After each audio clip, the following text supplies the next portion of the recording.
Hello বন্ধুরা, আসসালামু আলাইকুম। আমি মৃদুল চলে এসেছি আবার আপনাদের মাঝে এবং আপনাদের সবাইকে আরও একবার স্বাগতম আমার চ্যানেল মৃদুলস ক্রিয়েশনে। তো বন্ধুরা, আজকে আমি আপনাদেরকে দেখাতে যাচ্ছি যে আমরা বাংলাদেশি স্টুডেন্টরা কোথায় থাকি, কিভাবে থাকি, জাপানে বাংলাদেশ থেকে যারা আসি এখানে ডরমিটরিগুলো কিংবা বাসাগুলো কেমন হয়, এখানে আমরা কিভাবে থাকি। তো এই মুহূর্তে আমি আছি আমার বাসার সামনে। এই যে পিছনে দেখতে পাচ্ছেন, এইটা হচ্ছে আমার বাসা। কিন্তু আমি এখন যাব একটা এলাকাতে। এটা আমার বাসা থেকে একটু 2-3 কিলোমিটার দূরে, প্রায় 3 কিলোমিটার দূরেই। তো ওই জায়গাটার নাম হচ্ছে কোপ্পু রিভার সাইড। তো এই বাসার ভিতরে বাঙালি আমি একাই থাকি, আর কোনো বাঙালি থাকে না, কিছু জাপানিজ নেপালিরা থাকে। তো এখন আমি যে বাসাটা যাব ওইখানে আবার অনেক বাঙালি থাকে। তো ওইখানে আমার স্কুলের অনেকগুলো বন্ধু ওরা একসাথে থাকে। তো চিন্তা করলাম যে আজকে যাই, আপনাদেরকে দেখাই ওদের ওই বাসাটা কেমন হয়, ওরা কিভাবে থাকে, ওই বাসার ভাড়া কত, কত টাকা খরচ, কি আসে বিষয়। আজকে সেই সকল বিষয় নিয়ে একটি ভিডিও করব। তো বন্ধুরা চলুন কথা না বাড়িয়ে ভিডিও শুরু করা যাক। এই হচ্ছে আমার সাইকেল, যাবো।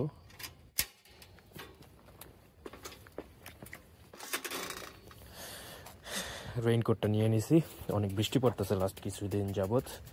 তো ভাবলাম যে রেইনকোটটা নিয়েই নিই, কারণ জাপানের ওয়েদার তো আপনারা আগে থেকেই হয়তো জানেন যে জাপানের ওয়েদার আর মেয়ে মানুষের মন একই রকম, দুইটাকেই বোঝা খুবই কঠিন। এই রোদ, এই ঝড়, এই বৃষ্টি, মানে কিছুই বলা যায় না, আনএক্সপেক্টেড।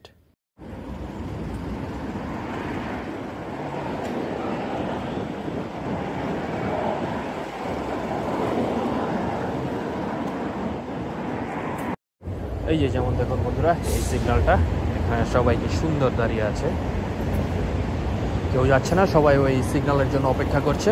সিগন্যাল যখন গ্রিন হবে তারপরেই সবাই যাবে, এর আগে কেউ যাবে না। যদিও এখানে একটি গাড়িও না থাকে, তারপরেও আমি কাউকে যেতে দেখিনি। মানে যারা যায় খুব কম মানুষ, যাদের অনেক বেশি তাড়া থাকে তারা দেখা যাচ্ছে যে সিগন্যাল মাঝে মধ্যে ভঙ্গ করে। কিন্তু একদম 100 জনের ভিতর 99 জনই সিগন্যাল মানে। তো এটা খুব একটা ভালো ব্যাপার। আমরা যদি সবাই এভাবে সিগন্যাল মানি তাহলে সুন্দরভাবে আইন শৃঙ্খলা রক্ষা করা সম্ভব। তো যেটা জাপানিজরা করে, এই জন্যই ওরা আজকে এতটা উন্নত কিংবা এতটা এগিয়ে। এই যে দেখেন সিগন্যালে রেড দাগগুলো দেখা যাচ্ছে, আমি দেখতে পাচ্ছি যে আরেক দাগ, এই যে সিগন্যাল গ্রিন হয়ে গিয়েছে। এখন সবাই একসাথে সারিবদ্ধভাবে এখান দিয়ে যাবে। এই সিগন্যালে মানুষজন কম, কিন্তু কিছু সিগন্যাল আছে যেখানে অনেক মানুষ থাকে, ওই ব্যাপারগুলো দেখতে একদম অন্যরকম সুন্দর লাগে। আমি এই রাস্তায় ঢুকবো, এই রাস্তা দিয়ে চলে যাই।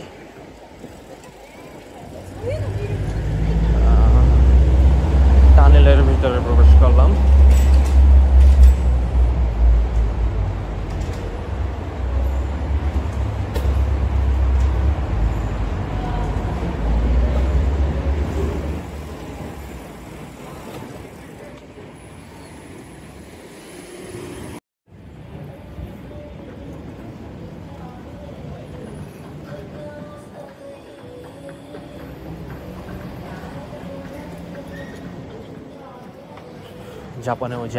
জাপানেও যে জ্যাম লাগে না এরকম না, এগুলো সিগন্যালের জ্যাম। এটা খুব বেশিক্ষণ থাকবে না।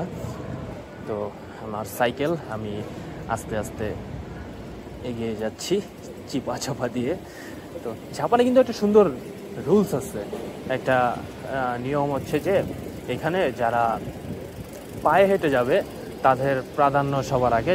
যেমন ধরুন কোনো একটা সিগন্যালে আপনি দাঁড়ালেন, বা যেখানে দেখা যাচ্ছে যে সিগন্যাল নেই সেখানে যদি কোনো ব্যক্তি দাঁড়িয়ে থাকে আর আপনি ধরেন গাড়ি দিয়ে যাচ্ছেন, এখানে কোনো একজন ব্যক্তি রাস্তা পায়ে হেঁটে পার হবে, তো সেই ক্ষেত্রে আপনাকে আগে যে দাঁড়িয়ে আছে, যে পায়ে হেঁটে যাবে, তার প্রাধান্যটা সবার আগে। আগে সেই ব্যক্তি যাবে। প্রথমে হচ্ছে যারা পায়ে হেঁটে যায় তাদের প্রাধান্য আগে, তারপরে যারা সাইকেল চালায়, তারপর বাইক, তারপর গাড়ি, এভাবে। তো দেখেন বন্ধুরা, সিস্টেমটা কতটা সুন্দর। এখানে প্রত্যেকটা মানুষকে কীরকম গুরুত্ব দেওয়া হচ্ছে। যারা পায়ে হেঁটে যাচ্ছে, আসলে এটাই উচিত, যারা হেঁটে যাচ্ছে তাদের গুরুত্বটা বেশি থাকা উচিত। কিন্তু আমাদের বাংলাদেশে তো দেখা যাচ্ছে যে যারা রাস্তায় হেঁটে যায় আর যারা গাড়ি দিয়ে যায়, তারা গাড়িওয়ালারা তো বাইরের মানুষই মনে করে না।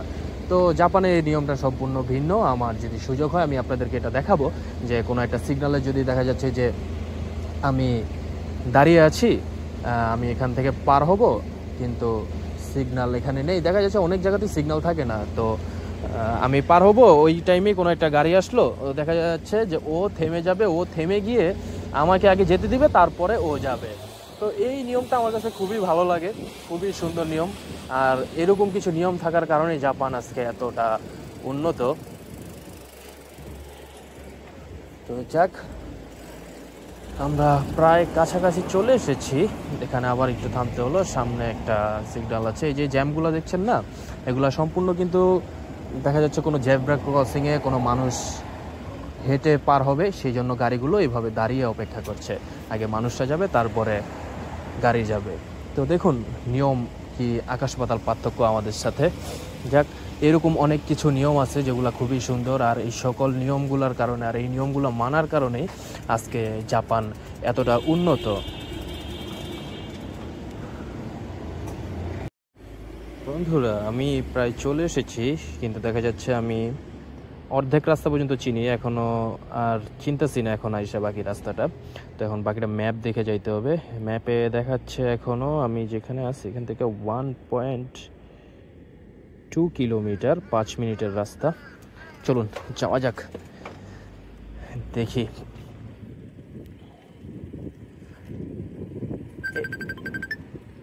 এই এরিয়া, আচ্ছা, আরিফ কল দিছে, যার বাসায় যাচ্ছি সেই কল দিছে। তোমাকে ডানে দেখাচ্ছে রাস্তা, ডানে যাব। এই যে রাস্তাটা, এই রাস্তাটা খুবই সুন্দর, আমার ভালো লাগে। এই যে বন্ধুরা, আপনারা দেখতে পাচ্ছেন কিনা আমি জানি না, এই যে রাস্তার এই পাশে নীল এরকম ক্রস করে দেওয়া আছে। এই যে দেখেন সাইকেলের চিহ্ন দেওয়া আছে। এই রাস্তার এক পাশ, এই পাশটা হচ্ছে যারা গাড়ি চালায় তাদের জন্য, আর রাস্তার একটা পাশ পুরো সাইকেল যারা চালাবে তাদের জন্য কিন্তু সুন্দর ব্যবস্থা করে দেওয়া। রাস্তার এই পাশ দিয়ে আপনি সাইকেল চালাবেন, এই পাশে কখনোই গাড়ি আসবে না। আবার সাইকেল যারা চালায় তারা ওই পাশে যায় না। তো জাপানিজরা খুব কমই যায়। আমি কয়েকটা বাঙালিদেরকে দেখছি, আমাদের মতো বাঙালি বা নেপালি বা শ্রীলঙ্কান হইতে পারে, ওরা প্রায়শই এরকম লেন ভঙ্গ করে ওরা গাড়ির লেনে চলে যায়। তো এটা একদমই ঠিক না। আসলে দেশটা খুবই সুন্দর। এত সুন্দর হওয়ার কারণ হচ্ছে যে এত দেশটা অনেক রুলস রেগুলেশনের ভিতরে রাখা হয়েছে, আর প্রত্যেকটা দেশের প্রত্যেকটা জনগণই, নাগরিকই রুলসগুলো খুব ভালোভাবে মানে। তো যার কারণে দেখা যাচ্ছে কি দেশটাকে সুন্দর রাখা সম্ভব হচ্ছে। আপনাদের কাছে আমার রিকোয়েস্ট থাকবে যে আমরা নিজের দেশে তো রুলস মানি নেই, সেটা আমাদের ব্যর্থতা, কিন্তু এই দেশে এসে রুলস ভঙ্গ করবে না, এতে আমাদের দেশের ভাবমূর্তি নষ্ট হয়। এমনিতেই ওরা জানে যে আমাদের দেশের কী অবস্থা, তারপরে এসে আমাদেরকে আরও প্রমাণ দেওয়ার দরকার নেই যে আমরা কেমন আসলে। তো প্রায় কাছাকাছি চলে এসেছি। বাস সামনে দাঁড়িয়ে আছে আমার রাস্তার উপরে। আমাকে সামনে ডানে ঢুকতে হবে, দেখি সামনে ডানে কোনো জেব্রা ক্রসিং পাই কিনা।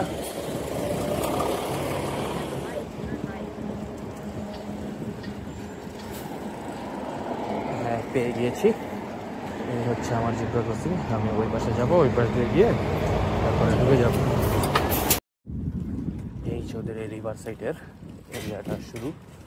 এরিয়াটা ভালোই লাগে, একটু ঘনবসতিপূর্ণ হলেও সুন্দর আছে, মানুষজন একটু বেশি চারদিকে। এই যে দেখেন একটা জাপানের যে একটা ভাইব আছে, আসলে যেমনটা আমরা দেখি সব সময় ভিডিওতে কিংবা অ্যানিমেতে, জাপানিজ মুভিতে, এই এলাকাটা একদম ওই রকমই। তো আমার ম্যাপ দেখাচ্ছে যে আর মাত্র 140 মিটার রাস্তা আছে, তো খুব বেশি দূরে নেই, আমি চলে এসেছি। তো চলুন এখন আগে গিয়ে ঢুকবো ওদের বাসায়, ঢুকে তারপরে আপনাদেরকে ওদের বাসাটা দেখাবো এবং বাসার ভাড়া কত টাকা ভাড়া, বাসাগুলো দেখতে কেমন, কি আসে বিষয়, সেগুলা সব কিছু আপনাদেরকে দেখাচ্ছি।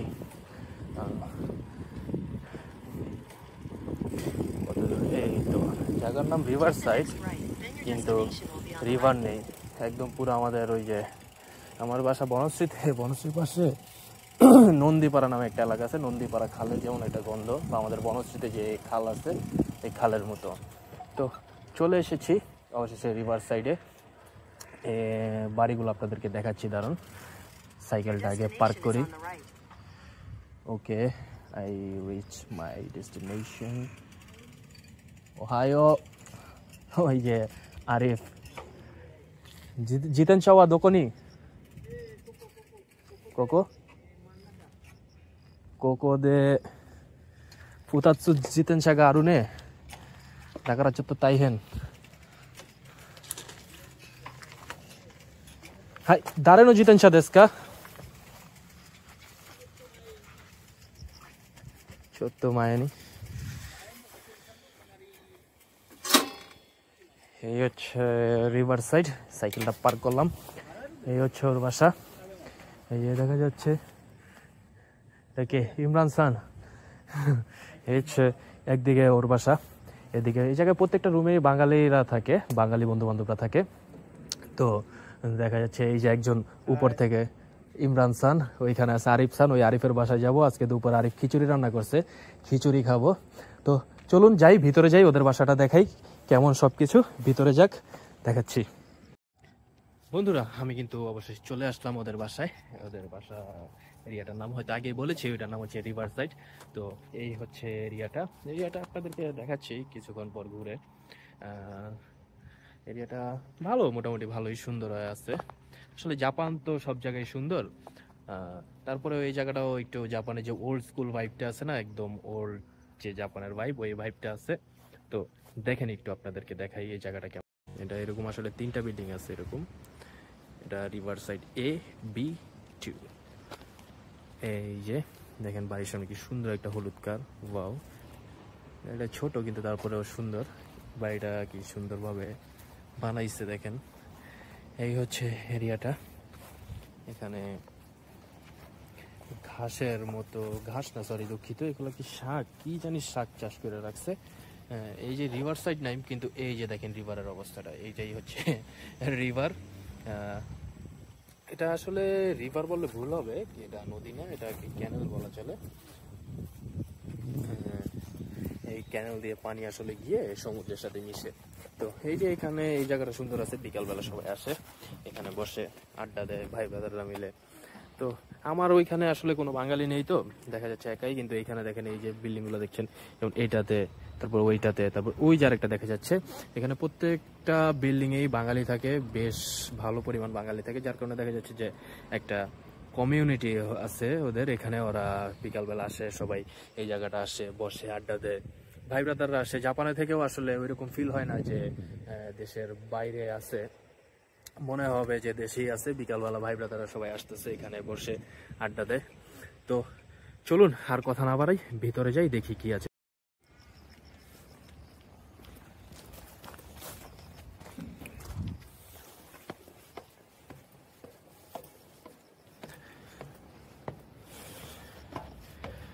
চলে আসলাম। এই প্রথম রুমটা কি ইমরান খানের নাকি? করে ইমরান খান নো হেয়া দেশু কা? মশি মশি, দরজা আসলে খোলাই। এই যে ইমরান ভাই, হাই। এই হচ্ছে রুমটা ওনার। এই যে ঢুকতে এখানে প্রথমে ওয়াশরুম, এটা শাওয়ারের জন্য। তারপরে ওয়াশরুমটা এইদিকে, এই হচ্ছে ওয়াশরুম, ছোট্ট একটা ওয়াশরুম। সবগুলো বাসাই তো ছোট, ওয়াশরুমটা ছোট হবেই। এই হচ্ছে কিচেন, সিঙ্ক। এই হচ্ছে রুম, ছোট্ট, খুব বেশি বড় রুম না, কিন্তু তারপরে সুন্দর আসলে। এই যে এখানে আলমিরা দেওয়া আছে, এটা জিনিসপত্র রাখার জন্য। এখান থেকে দেখেন 2টা সুন্দর জানালা আছে, জানালার সাথে সুন্দর একটা ভিউ আছে। এই যে জানালা, বাইরের ভিউটা দেখেন। এই যে এটা ভাইয়ের পড়ার টেবিল, এখানে পড়াশোনা করে। পাশে একটা সুন্দর ভিউ আছে। পড়াশোনার পাশাপাশি এরকম পরিবেশে বসে পড়াশোনা করতে ভালোই লাগে। তো চলুন জানা যাক আসলে এই বাসাটার ভাড়া কত, কি আশয় বিষয়। ঠিক আছে, এটা আমরা ইমরান ভাইয়ের কাছ থেকে জানবো, ওনাকে জিজ্ঞেস করি। তো বন্ধুরা আমি আপনাদেরকে যে বাসাটা দেখালাম এখন, বাসাটা তো দেখলেন শুরু থেকে একদম শেষ পর্যন্ত দেখালাম। প্রথমে ঢুকতে কিচেন, ওয়াশরুম, যাবতীয় সবকিছু তো দেখালাম। তো এবার আসেন আপনাদেরকে এই বাসার ভাড়া সম্পর্কে বলি। তো ওনার থেকে আমি জানতে পারলাম যে এই বাসার ভাড়া হচ্ছে, শুধু ভাড়া হচ্ছে 27,000 জাপানিজ ইয়েন। 27,000 জাপানিজ ইয়েন হচ্ছে এই বাসার শুধু ভাড়া। সাথে আছে গ্যাস বিল। উনি আমাকে যতটুকু বললো যে অল্প, খুব ভারী বা বেশি রান্না বান্না করা লাগে না, অল্প একটু রান্না করলে, যেমন আমাদের প্রয়োজনে যে যে রান্না খাবারের জন্য যতটুকু দরকার অতটুকু রান্না বান্না করলে নাকি 4,000 টাকার মতো মাসিক গ্যাস বিল চলে আসে। তো 4,000 টাকা গ্যাস বিল চলে আসে। সাথে কারেন্ট বিল আছে, যে উনি যেটা বললো যে এসি লাইট এগুলা জ্বালিয়েও কারেন্ট বিল 3,000-এর আশেপাশেই চলে আসে। তো এখানে হচ্ছে 4,000, এখানে হচ্ছে 3,000, 4 আর 3-এ 7,000। তারপরে আছে পানির বিল। পানির বিল বললো যে পানির বিল আসে 3,000 ইয়েন। তো 2 মাসে 3,000 ইয়েন। আচ্ছা, 2 মাসে 3,000 ইয়েন আসে। তো দেখা যাচ্ছে যে 1 মাসে 1,500 ইয়েন আসে। তো 1,500 ইয়েন যদি হয়, ওখানে 7,000 আর 1,500 8,500। তো 8,500, আর ওনার বাসা ভাড়া হচ্ছে 27,000। তো সব মিলে হচ্ছে 35,500। তো 35,500 ইয়েন, জাপানিজ ইয়েন, এটা হচ্ছে গিয়ে ওনার এই বাসার সবকিছু মিলিয়ে। যদিও ওনার এই বাসাটা গাক্কো থেকে, ভাই বাসাটা কতটুকু দূর হবে গাক্কো থেকে? কত কিলোমিটার? 3.5 কিলো? হ্যাঁ, 3 কিলোর মতো হবে। আচ্ছা, গাক্কো থেকে 3 থেকে 3.5 কিলোমিটার দূরে হচ্ছে ওনার এই বাসাটা। তো ওনার সব মিলিয়ে দেখা যাচ্ছে যে মাসে 35-36,000 ইয়েন লেগে যাচ্ছে এই বাসাটার জন্য। বন্ধুরা, আরিফের বাসায় আসার মূল উদ্দেশ্য ছিল এই যে এটা খিচুড়ি, সাথে আছে ডিম ভাজা, কালো জিরার ভর্তা, সাথে আছে বাংলাদেশের রুচির আচার, এই যে সাথে শশাও দেখছি দিয়েছে আরিফ, সাথে ফান্টা আছে। যাক, একটা ভালো মিল। আজকের ওয়েদারটাও সুন্দর, যে কারণে আরিফ আসার আগে বলেছে চলো আজকে খিচুড়ি খাই। ও বললো যে তাহলে আসেন, খিচুড়ি রান্না করতেছি। ও দেখছি অনেক সুন্দর খিচুড়ি রান্না করছে, খিচুড়িটা ভালোই লাগতেছে দেখে, মনে হচ্ছে ভালো হবে। খাওয়া শুরু করি। বন্ধুরা, খাওয়া দাওয়া শেষ। খিচুড়িটা আসলেই দেখতে যেমন ভালো ছিল, খিচুড়িটা খেতে ওই রকমই মজা ছিল। খাওয়া শেষ, এখন প্রায় বিকাল 4টা বাজে। 4টা বাজে, তো এখন বের হচ্ছি, বের হয়ে গিয়েছি অলরেডি। এখন বাসার দিকে যাব। ওয়েদারের অবস্থা ভালো না, তারপরে কাজও শেষ। আসলে যে কাজে এসেছিলাম কাজটি শেষ। তো বন্ধুরা, এই ছিল আজকের ভিডিও। আপনাদেরকে দেখানোর চেষ্টা করেছি কেমন কি আসলে বিষয়ে। আপনারা হয়তো এই ভিডিওর মাধ্যমে একটা ধারণা পেয়েছেন যে আসলে জাপানে থাকতে গেলে একটা স্টুডেন্টের একটা মাসে কি পরিমাণ খরচ হতে পারে। তো সেটা আমি আজকে যেটা দেখিয়েছি সেটা শুধু বাসা ভাড়া সংক্রান্ত। এখানে আরো খাওয়া দাওয়ার খরচ আছে, মোবাইল বিল আছে, আরো খরচ নিয়ে ওই সম্পর্কিত একদম বিস্তারিত একটা ভিডিও পরে কখনো একদিন বানাবো। আজকের ভিডিওটি শুধু এই পর্যন্তই। তো আমরা এই মুহূর্তে বের হয়ে গিয়েছি বাসা থেকে। আমরা এখন একটা শপে যাব, তারপরে ওখান থেকে কিছু কেনাকাটা করে আমি আমার বাসায় চলে যাব, ওরা ওদের বাসায় চলে যাবে। এই তো বের হয়ে গেছি।